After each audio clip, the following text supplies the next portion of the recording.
going to drill down on a subject that continues to get inadequate attention in this country, despite the gravity of the danger posed by what our government is doing to aid and abet, to empower and, well, enrich a very dangerous regime, arguably one of the most dangerous in the world.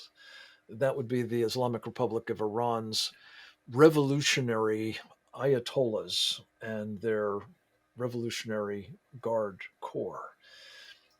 At this moment, the Biden administration seems determined to assure that that regime gets thermonuclear weapons. And a person who has devoted much of his life, notably in the government of the United States, including as really the duty expert in the Department of Defense on Iran and much of the Middle East for that matter, is our next guest. His name is Dr. Harold Rhode. He is a distinguished senior fellow of the Gatestone Institute these days, a very valued colleague, an author, including of books for the Center for Security Policy Press that have shed light on the Islamic way of war, for example, as well as the nature of those who are practicing it, including, of course, the regime in Tehran. Harold Rhode, it's good to have you back, although I think what is going on at the moment, as far as our government is concerned at least, very, very ominous indeed. But I think you may have some promising news out of Iran for a change, at least in the sense that change may be in the works there. Tell us about it. Well, we've had revolts and demonstrations and riots that the regime has managed to put down in the past. And we can't know when this regime will be overthrown by the people. But it's sort of like Ravel's Bolero.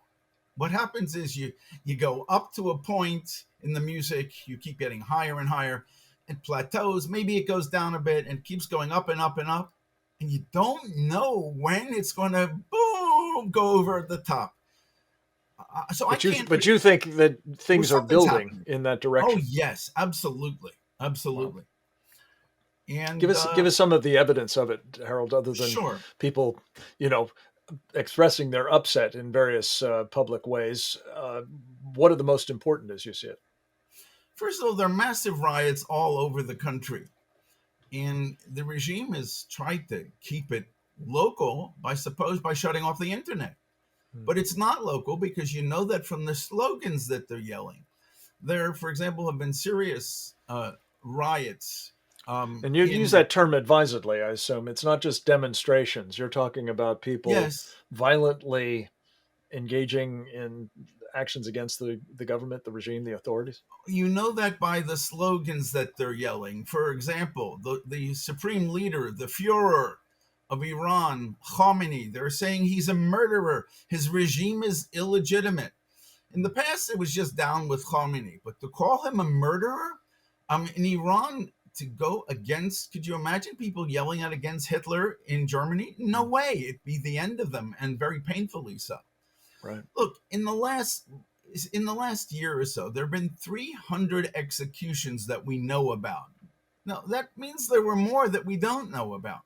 The people know this, and Iranians exaggerate about everything. So the 300 could end up being 600 we'll see how the numbers change and get higher. Hmm. Now, these And when you storm, say public executions, you're talking about opponents of the regime who've been put yes, to death. yes, exactly. Now, the stormtroopers of the regime are what are called the Basij. Right. And you have, and we've got pictures of these things. We've got pictures, videos of the actual, let's call them riots or demonstrations, whatever. It doesn't matter. It's all the same. And what are they yelling? They're saying to the Basij troops, "Get the hell out of here." Hmm. Imagine people yelling that in Germany. No way. Yeah. In the 30s. Nazi It Germany. wouldn't happen. Right. They're vicious, vicious statements against the regime. Look, from what we know, in the last decade, the regime has spent more than $60 billion supporting terror all around the world. Now, this who knows what the actual figure is? I'm sure we can't really know. The But is there people, any doubt in your mind, Harold Rhode, that some of that money spent on terrorism around the world yeah. came to them from the United States as a result of Oh, the Joint Comprehensive Plan of Action, the so-called nuclear deal? absolutely. Mm. Look, when the JCPOA, they joined the thing that Obama signed with them in 2015, uh, somehow on pads or I don't know, they like 150 billion dollars in cash, some absurd number managed to make its way into Iran, courtesy of our administration. Right. The exact details. All I know is that, and it was of course hushed up because of course, let's say the people who of reason don't really control our press here right now. Um, the Well, they may have reason. Their reason is generally to support the regime in Washington abs- and suppress everybody else. absolutely, I couldn't agree with you more. We can go on. Look, I don't know if I mentioned there's about a 300% now increase in the basic goods of Iran. What are they? Things like rice, bread, flour for bread, and meat. And the Iranians have been suffering galore. The point is, they've taken it in stride in the past because there's nothing they can do.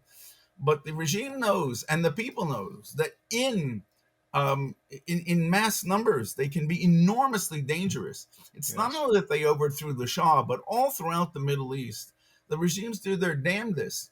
They have to be very careful with large crowds in soccer stadiums. That's one of the most dangerous places for the regime. They're all yelling right now the phrase "Abadan, Abadan." What is Abadan, Abadan? Hmm. Um, right. What happened in the last, I think, few Harold, days? we're almost out of time for this block. I wanted you to hold the thought on what is Abadan Abadan, because I think it is an insight into both how people are now viewing this regime and feeling as though they have nothing to lose in Empowered. standing up against it. Yes. And we'll Yeah. talk more about that on the other side of a very Sure. short break Okay. with Dr. Harold Rhode, a former desk officer for Iran, Turkey, all manner of things in the Office of Net Assessment and other places in the Secretary of Defense's Office of the Pentagon. Go to guy right after this.